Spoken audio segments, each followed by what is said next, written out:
Dengan modus mengikuti para korbannya lalu mencari kesalahan serta memerasnya, jajaran Satreskrim Polres Bogor bersama unit reskrim Polsek Cilengsi Bogor berhasil mengamankan 2 wartawan bodrek yang terbukti melakukan tindakan pemerasan terhadap para korbannya dengan kerugian mencapai 500 juta rupiah.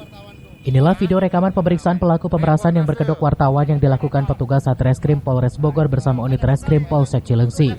Dari kedua tersangka yang berinisial JN, Jess, polisi berhasil mengamankan beberapa kartu identitas wartawan abal-abal yang biasa digunakan para pelaku untuk memeras para korbannya. Yang sebagian besar korbannya berprofesi sebagai aparatur sipil negara atau ASN. Dengan modus mengikuti korban kemudian mencari kesalahannya lalu memerasnya dan mengancam korban akan mempublikasikan aibnya ke media. Berdasarkan keterangan petugas, aksi yang dilakukan para pelaku ini sudah berlangsung 2 tahun dengan kerugian mencapai 500 juta rupiah. Korban ini merasa diperas oleh beberapa orang yang mengaku sebagai seorang wartawan.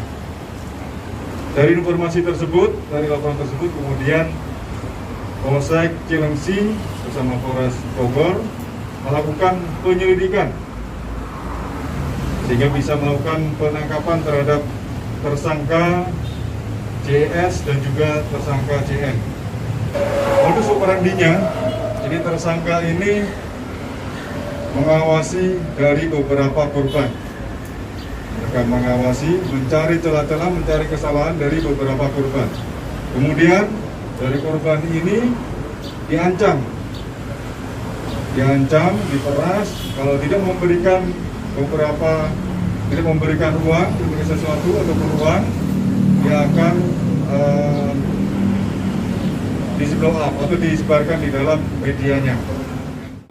Terungkapnya kasus ini mendapat apresiasi dari Bupati Bogor Ade Yasin yang meminta kepada bawahannya di tingkat desa maupun kecamatan untuk melaporkan kepada pihak berwajib apabila menjadi korban dari pemerasan yang berkedok wartawan.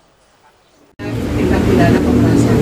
Siapapun korbannya, ya tentunya ini juga pemerintahan hukum dan nanti proses selanjutnya akan dikembangkan oleh Polsek Cilengsi. Dan semoga ini juga menjadi perhatian tidak lagi melakukan hal yang diapresiasi untuk Pak Kapolres dan Pak Kapolsek atas terbongkarnya kasus pemerasan ini. Atas tindakannya ini para pelaku kini mendekam di jeruji besi Mapolsek Cilengsi dan dijerat pasal 368 tentang pemerasan dengan ancaman kurungan 9 tahun penjara. Dari Cilengsi, Kabupaten Bogor, Edi Cunaidi melaporkan.